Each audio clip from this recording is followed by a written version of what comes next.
Hello everyone, good morning. आप सभी का ब्रिलियंट एकेडमी के ऑनलाइन सेशन में स्वागत है। वैसे ही रोज़ सुबह 8 बजे 10 का डोज खतरनाक प्रश्न, यूपी टेट मोस्ट इम्पॉर्टेंट प्रश्न, यूपी पेट के वो प्रश्न जो सबसे महत्वपूर्ण है। कल की क्लास खतरनाक हुई थी, उसमें एक प्रश्न में थोड़ा सा मिसमैच भी हुआ था। थोड़ा सा मैंने ध्यान नहीं दिया और एक अंक मैंने गलत लिख दिया था, तो बहुत सारे बच्चों ने उस पर कमेंट कर दिया। चलिए, मुझे बहुत खुशी हुई कि आप इतने ध्यान से पढ़ते हो और आप समझ रहे हो।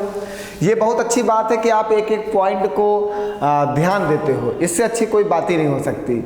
चलिए, उस प्रश्न को हम आज फिर से डिस्कस करके आपको बता देंगे कहाँ पे मिसमैच हुआ था थोड़ा सा। ठीक है, कभी कभार हो जाता है, इतना सुबह से शाम तक पढ़ाते माइंड भी डिस्टर्ब हो जाता है। अब सुबह 7 बजे से स्टार्ट होती है, शाम के 7 बजे तक कोचिंग पढ़ाते हैं, 8 बजे से 9 बजे तक मैथ पढ़ाते हैं, 9 से 10 रीजनिंग पढ़ाते हैं। फिर उसके बाद नोट्स भी बनाने रहते हैं, आपको ऑनलाइन पढ़ाने के लिए कंटेंट भी तैयार करना रहता है।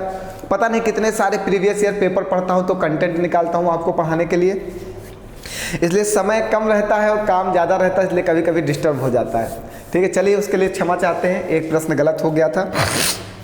वैसे गलतियां नहीं होनी चाहिए, लेकिन गलतियां तो इंसान से ही होती हैं और हम भी एक इंसान हैं, कभी कभार हो जाती हैं। हाँ, टीचर हैं वो बात अलग है, टीचर से गलतियां नहीं होनी चाहिए, नहीं तो बच्चे भी गलतियां करेंगे। लेकिन कभी कभार मिस्टेक हो जाती है, जल्दबाजी में पढ़ाते पढ़ाते इतना लोड होता है। हम लोग जो यूपी पेट के ये प्रश्न डिस्कस कर रहे हैं, आप मान के चलिए कि 100% तक चांसेस हैं कि पेट का पेपर ऐसे प्रश्न जरूर पूछेगा। पूरी उम्मीद है, पूरा विश्वास है, पेट का जब पेपर बनेगा तो आपको ऐसे प्रश्न जरूर मिलेंगे। एक दो बच्चों ने कहा कि सर हमारी जो किस्मत है वो साथ नहीं देती पेपर के समय और हमारे नंबर कम हो जाते हैं, हमें कम मार्क्स मिलते हैं।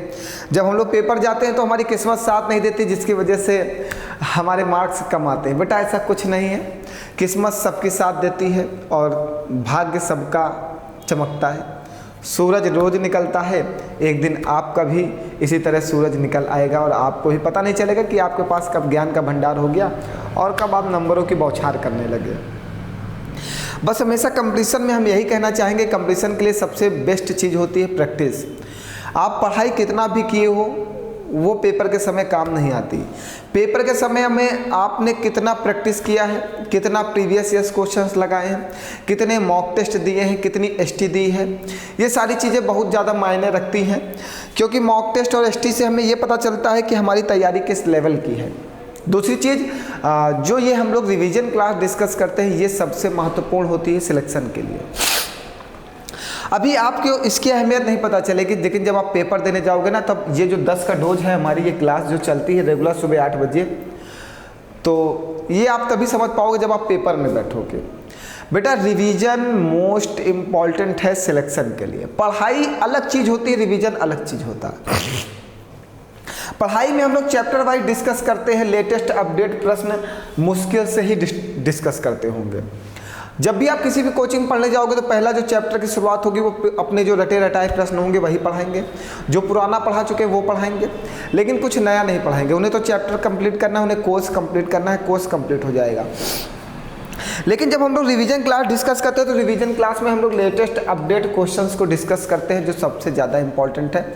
हमें ये देखना चाहिए कि पेपर कैसा बनता है। जब आप इस लेवल की तैयारी करोगे तो आपका नसीब आपका साथ देगा, आपकी किस्मत आपकी साथ देगी। तैयारी का लेवल एक अच्छा होना चाहिए, एक बेहतरीन होना चाहिए, एक बेहतरीन अंदाज में तैयारी होनी चाहिए। तो जैसे एक बच्चे ने कहा नसीब, तो उसके ऊपर हमने 4 लाइनें लिख दी कि नसीब हर किसी का अच्छा नहीं होता, नसीब हर किसी का अच्छा नहीं होता, अपना नसीब खुद बनाना पड़ता है।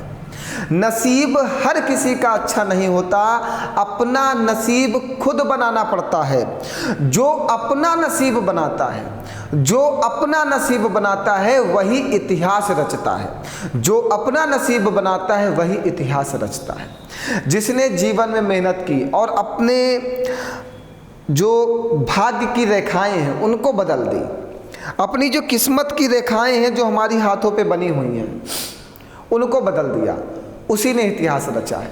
और उसके लिए सिर्फ एक ही चीज़ कहेंगे कि कंटिन्यूअस वे में पढ़ाई करो। आपका जो ये भाग्य है पढ़ाई के प्रति हमेशा आपके साथ रहेगा। रेगुलर वे में अब्सेंट किसी भी दिन नहीं होना चाहिए। रेगुलर वे में रोज हमें 4-5 घंटे जो भी मेरे पास समय है उस पर्याप्त समय का पर्याप्त जगह और पर्याप्त तरीके से उपयोग किया जाए तो भाग्य आपका साथ जरूर देगा। हम हमेशा एक लाइन कहते हैं, मतलब बहुत बार मैं ये बात को आपको बता चुका हूँ कि जिसने समय को बर्बाद किया है, जिसने समय को बर्बाद किया है, समय ने एक दिन उसे बर्बाद किया है। तो इस समय की अहमियत को समझो। जिस दिन ये समय आपके हाथ से निकल जाएगा उसके बाद ये समय आपके पास वापस नहीं आएगा। और मतलब फिर आपका ये समय जब बिगड़ जाएगा ना, तो समय आपको बर्बाद करना जब शुरू करता है ना, तो कोई समझ नहीं पाता। बनने में लोगों को सालों साल लग जाता, लेकिन बिगड़ने में साल क्या 10 दिन नहीं लगते। आपको अपना नाम कमाना हो और नाम कमाने में लोगों को पूरा जीवन बीत जाता है, लेकिन नाम बिगाड़ना हो तो 2 मिनट काफ़ी है। तो आप समझ सकते हो कि सिलेक्शन लेने के लिए हमें ज़्यादा संघर्ष करना होगा और ना लेने के लिए तो कुछ है ही नहीं। अगर आपको कुछ करना है तो आपको मेहनत करना, जब कुछ करना ही नहीं तो उसके लिए कोई है ही नहीं। बस इतना समझिए। चलिए फिर आज की क्लास की शुरुआत करते हैं, क्योंकि ज़्यादा बात नहीं किया जा सकता, क्योंकि यूपी पेट का पेपर बहुत करीब है। सबसे पहले फोकस हम लोग यूपी पेट के पेपर पे करेंगे कि कितने क्वेश्चंस हम लोग पढ़ा दिए जाए और आपके पेपर में वो छप जाए। दिया गया x बराबर 9999 4x³ - x upon 2x + 1 6x - 3 का मान क्या होगा। आपको ऐसा प्रश्न पेपर में दे सकता है वैल्यू देके, क्योंकि आपके पेपर में स्क्वायर और क्यूब दोनों है चैप्टर्स में, तो क्यूब और स्क्वायर के ऊपर फार्मूले बेस पे क्वेश्चंस बना के वो दे सकता है। तो आइए सॉल्व किया जाए।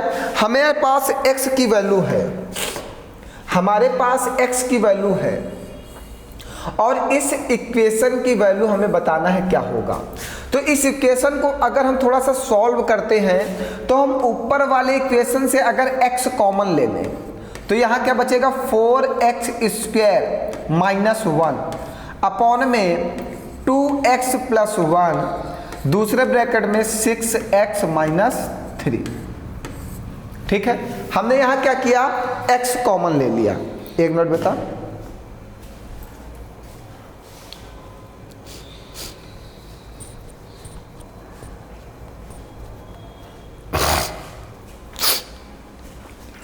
कोल्ड बहुत ज़्यादा हो गया है मुझे, फिर भी मैं आपके लिए क्लासेस ले रहा हूँ कि आपका पेपर करीब है और आपका समय बर्बाद ना हो। सबसे पहले हमने क्या किया, ऊपर हमने x कॉमन ले लिया। जब यहाँ से x कॉमन लोगे, यहाँ पे x 3 बार है तो x 2 बार बचेगा, यहाँ पे x 1 बार है, x बाहर चला जाएगा तो 1 बचेगा। अब समझिएगा, आपको एक चीज़ पढ़ाया गया कि a² - b² बराबर होता है फर्स्ट ब्रैकेट में a + b, सेकेंड ब्रैकेट में a - b। ये एक फार्मूला है। a² - b² बराबर होता है फर्स्ट ब्रैकेट में a + b और सेकेंड ब्रैकेट में a - b ना। चलिए अब देखिए इस चीज को हम क्या लिख सकते हैं, ये x है, इसको हम लिख दें 2x का होल स्क्वायर। जो 4x² है इसको हमने लिख दिया 2x का होल स्क्वायर और माइनस का 1 का होल स्क्वायर लिख दिए, कोई भी प्रॉब्लम नहीं है। बटे में क्या है 2x + 1 फर्स्ट ब्रैकेट में, सेकेंड ब्रैकेट में 3 हम लोग कॉमन ले लें तो ये जाएगा 2x - 1। बताइए कोई डाउट है।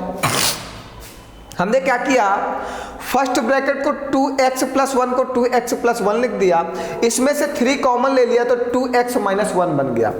6x से 3 बाहर जाएगा, 3 दूनी 6, 3 का 3 बाहर आएगा, हो गया। अब समझिएगा ऊपर ये क्या लिखा हुआ है a² - b², तो लिखा हुआ है a² - b², तो ये क्या होगा फर्स्ट ब्रैकेट में a + b और सेकेंड ब्रैकेट में a - b और बटे में क्या होगा 2x + 1 और ये 2x - 1। अब देखिए ये 2x + 1 2x + 1 2x - 1 2x - 1 cut जाएगा।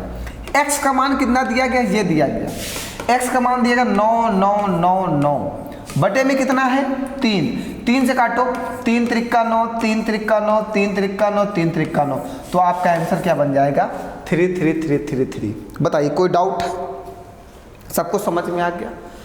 जल्दी से कमेंट करके बताओ सबको समझ में आया है, कहीं पर कोई डाउट तो नहीं है, क्लियर है बिल्कुल।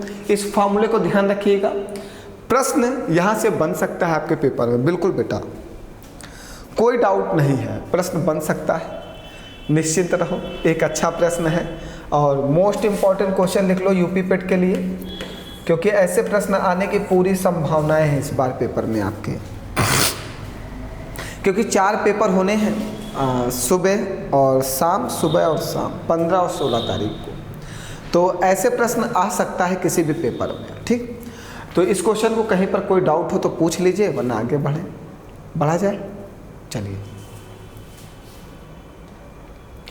ये भी आपके लिए एक मोस्ट इम्पॉर्टेंट क्वेश्चन है यूपी पेट का। इसको हमने सॉल्व करने का बहुत अच्छा और यूनिक मेथड ऑफलाइन बैचेस में बता रखा है। जो भी बच्चे हमसे ऑफलाइन पढ़े उन्हें ये बहुत अच्छे से समझ में आ रहा होगा कि इसमें क्या करना है ना। आप लोगों, जितने लोगों ने ऑफलाइन पढ़ा उनको तो अच्छे से समझ में आ रहा होगा ना कि इसमें क्या करना है। क्या हो बेटा, ब्लर कर रहा है? अच्छा चलो हम आ गए, अब नहीं करेगा। चले गए थे ना इसलिए ब्लर कर रहा था। अच्छा, ज़्यादा कर रहा है। अब ब्राइटनेस डाउन कर दें, लो, अब तो नहीं। अरे यार, कुछ तो डिस्टर्ब है, चश्मे की वजह से हो रहा है क्या इधर आने पे? अच्छा, ओहो, आज तो सब डिस्टर्ब कर दिया आपको। ये प्रश्न ही डिस्टर्ब कर रहा है। चलो प्रश्न चेंज करते हैं, इसको बाद में ले लेंगे ना, अभी थोड़ा सा डिस्टर्बेंस में है। अब तो ठीक है ना। चलो उस प्रश्न को अभी ले लेते हैं, कोई डाउट नहीं है, अभी ले लिया जाएगा, लास्ट में ले लेंगे जाते वक्त, नहीं तो अभी से डिस्टर्ब हो जाओगे तो मज़ा नहीं आएगा। आइए इस प्रश्न को समझते हैं, ये भी एक अच्छा प्रश्न है। कह रहा है निम्नलिखित में से कौन सा कथन सही है? Which of the following statements is not correct. मतलब कोई एक ऐसा कथन है, कोई एक ऐसा स्टेटमेंट है जो सही नहीं है। बहुत अच्छे से प्रश्न की लैंग्वेज पेपर में पढ़ना बेटा, जहाँ पर सही नहीं है की बात करेगा। यहाँ पे देखिए कह रहा कौन सा कथन सही नहीं है। जब भी नहीं लग जाए ना तो क्वेश्चन थोड़ा सा डिफिकल्ट हो जाता है, क्योंकि बच्चा इसको जल्दबाजी में पढ़ता है और कहता है कौन सा कथन सही है, और पहला ही कथन सही होता है, आंसर मार देता है। वहाँ पे कथन सही नहीं है कहा है। चलो, कहा अभाज्य संख्याओं के केवल 2 गुणनखंड होते हैं। अभाज्य संख्या के केवल 2 गुणनखंड होते हैं। जैसे हमने एक अभाज्य संख्या लिखी 3, अगर 3 का गुणनखंड किया जाए तो एक 3 होगा, दूसरा गुणा 1 होगा। तो अभाज्य संख्या के केवल 2 गुणनखंड होते हैं। मतलब ये वाला कथन क्या है? सही है। उसने कहा कौन सा सही नहीं है? एक अंक वाली केवल 4 अभाज्य संख्याएं हैं। कह रहा एक अंक वाली केवल 4 अभाज्य संख्याएं। देखते हैं कौन कौन सी हैं। 2 है, 3 है, 5 है, 7 है। बिल्कुल सही। एक अंक वाली केवल 4 ही अभाज्य संख्याएं। कौन सी? 2, 3, 5, 7। मतलब ये भी सही है, ये भी गलत नहीं है। आपको बताना है कौन सा सही नहीं है, मतलब गलत है। फिर कहा सभी अभाज्य संख्याएं विषम संख्याएं होती हैं। मतलब जो भी अभाज्य संख्या होगी वो विषम संख्या होगी। कहा सभी अभाज्य संख्याएं विषम संख्याएं होती हैं। जितनी भी अभाज्य संख्याएं होती हैं वो सब विषम होती हैं। जितनी भी अभाज्य संख्या होती हैं वो सारी संख्याएं कैसी होती हैं? विषम संख्या होती हैं। मतलब ये भी आंसर सही है। अभाज्य संख्याएं अपरिमित रूप से अनेक हैं। बिल्कुल, अभाज्य संख्याएं अपरिमित रूप से अनेक हैं। मतलब अभाज्य संख्याओं को कोई सीमा है नहीं है।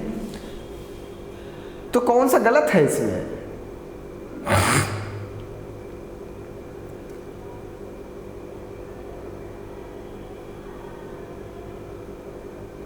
अच्छा, यही वाला गलत है बेटा।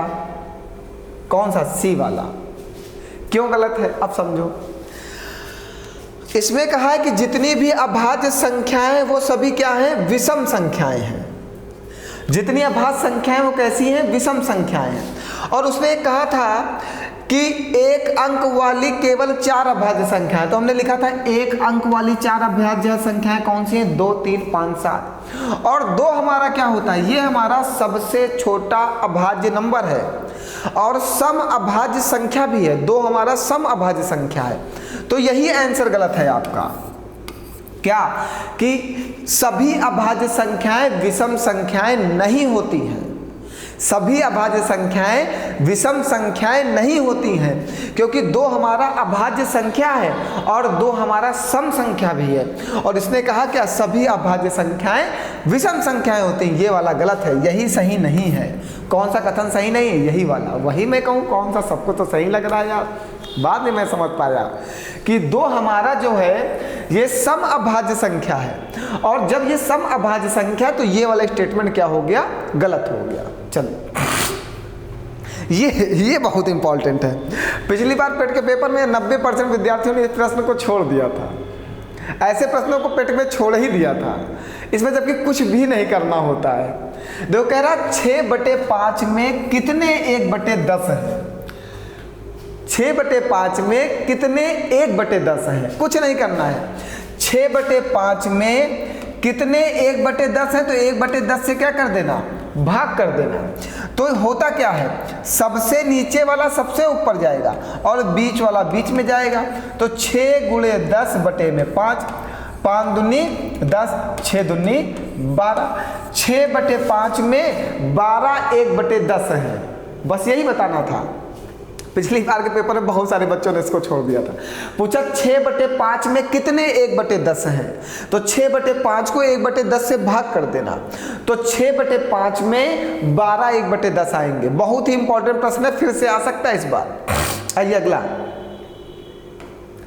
2/3 में कितने 1/6 हैं? क्या करना है? 2/3 को 1/6 से भाग कर देना है। 6 ऊपर गुणा हो जाएगा, 6 दूनी 12, ये यहाँ पे गुणा हो जाएगा 3, 3 चौको 12, कितने हैं? 4। 2/3 में कितने 1/6 हैं? 4 है। ये इंपॉर्टेंट प्रश्न है बेटा, पिछली बार सभी बच्चों ने गलत किया था। बहुत ही अच्छा प्रश्न है। चलिए अगला आइए, 1/16। इस बार ये वाला मोस्ट इंपॉर्टेंट होगा, पेट के लिए आ सकता है इस बार, ये आ सकता है इस बार। कह रहा है 1/16 किलोग्राम चीनी से 3 सही 1/4 किलोग्राम चीनी के कितने पैकेट बनाए जा सकते हैं? मतलब ये कह सकते हैं 1/16 में कितने 3 सही 1/4 है।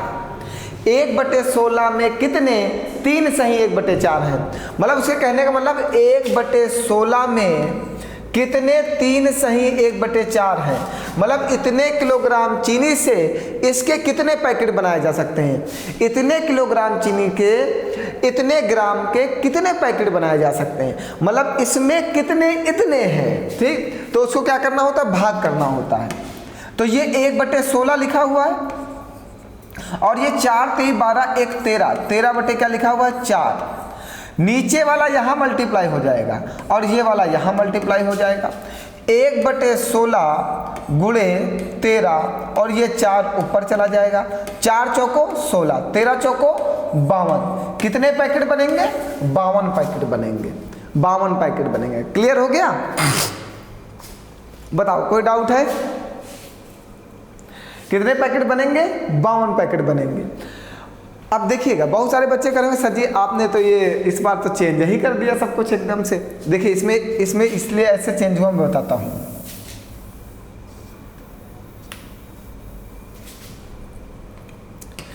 कहा है 1/16 में 3 सही 1/4 किलोग्राम के कितने पैकेट बनेंगे? हमने कहा x पैकेट बनेंगे, बीच में इक्वल लगा देना। 1/16, 4 3 12 1 13/4 गुणे x, ये कटेगा 4 चौको 16 और ये 13 चौको 52। x की वैल्यू कितनी आ जाएगी? 52 पैकेट बनेंगे, ठीक। 52 पैकेट बनेंगे। आप डिवाइड करके निकालो या ऐसे निकालो, बात एक ही है। आगे बढ़ाया जाए। चलिए इस क्वेश्चन का आंसर आप दो। अब तो आसान हो गया ना आपके लिए। चलो बताओ जल्दी से इसका आंसर क्या आएगा। फास्ट कमेंट फास्ट करो। आज की क्लास तो बहुत आसान है, आज की क्लास में कोई भी कठिन प्रश्न नहीं है, सब बिल्कुल आपके यूपी पेट लेवल के ही क्वेश्चंस आज मैंने डाल रखे हैं। सभी लोग रीजनिंग की, मैथ की सभी क्लासेस ज्वाइन करेंगे, जिससे पेपर में उन्हें किसी भी प्रकार की प्रॉब्लम ना आए। मेरे प्रयास यही है कि ज़्यादा से ज़्यादा वैसे प्रश्न पढ़ाए जाएँ जो आपके पेपर में आने की पूरी संभावनाएँ रखते हैं। इस प्रश्न का उत्तर जल्दी से कमेंट करिए। आइए अगला लेते हैं। फिर कह रहा है यदि किसी धनात्मक वास्तविक संख्या x का वर्ग करना या उसमें 12 जोड़ना समान हो, मतलब एक धनात्मक संख्या x का वर्ग किया जाए या इस संख्या में 12 जोड़ दिया जाए। ये लैंग्वेज अच्छी थी इसलिए इसको मैंने डाला है। ये लैंग्वेज बहुत सारे बच्चे नहीं समझ पाते। उसने कहा x एक धनात्मक संख्या है और x का वर्ग करना और x में 12 जोड़ना दोनों समान है, तो x का मान क्या होगा। मतलब x का वर्ग किया जाए जो उसका मान आए और x का जो वैल्यू है उसी में जब 12 जोड़ा जाए तो दोनों की वैल्यू क्या आनी चाहिए, सेम आनी चाहिए। तो हमने कहा अगर x की जगह पे 4 रख दिया जाए, x की जगह पे क्या रख दिया जाए, 4 रख दिया जाए, तो 4 का स्क्वायर होगा ये, और ये 4 + 12 होगा, तो 4 का स्क्वायर 16 और 12 4 16, दोनों वैल्यू क्या होंगी, बराबर होंगी। तो x का मान कितना आ जाएगा, 4। उसे कहने का मतलब था जो x का मान हो उसका जब स्क्वायर किया जाए और x में उसी 12 में x को जोड़ा जाए तो दोनों का मान क्या आना चाहिए, समान आना चाहिए। तो हमने कहा अगर x की जगह पे 4 रख दिया जाए तो 4 का स्क्वायर 16 होगा और 12 में 4 जोड़ेंगे तब भी 16 होगा और 16 बराबर 16 आएगा, तो x का मान कितना होगा, 4 होगा। जब LHS बराबर RHS हो जाता है तो हमारे द्वारा दी गई वैल्यू सही होती है। बताओ कोई डाउट? बिल्कुल आसान है, यूपी पेट ही चल रहा है बेटा। अभी पेट समाप्त होने दो तब फिर आपको दिखाते हैं कि लेवल क्या होता है, CGL का, CHSL का, CPO का, UPSI का, UPP का, SSC GD का।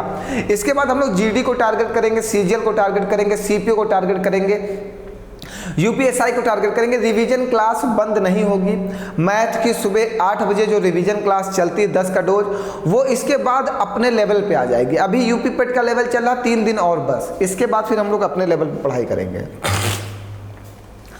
एक धनात्मक पूर्णांक p को 2 से विभाजित किया जाता है तो शेष r के मान है।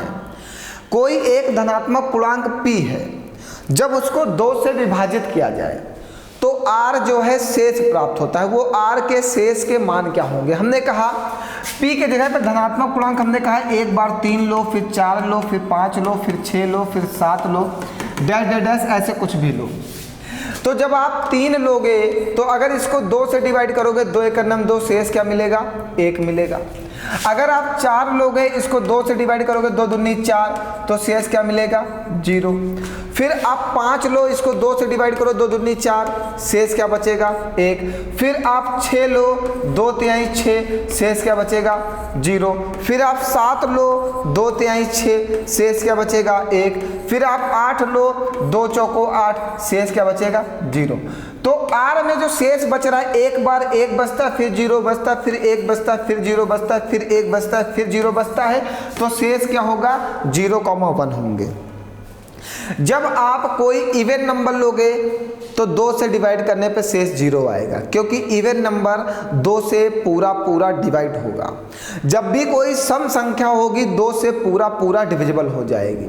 और विषम संख्या को जब आप 2 से डिवाइड करोगे तो शेष 1 बचेगा। विषम संख्या कभी भी 2 से पूरा पूरा डिवाइड नहीं होती है।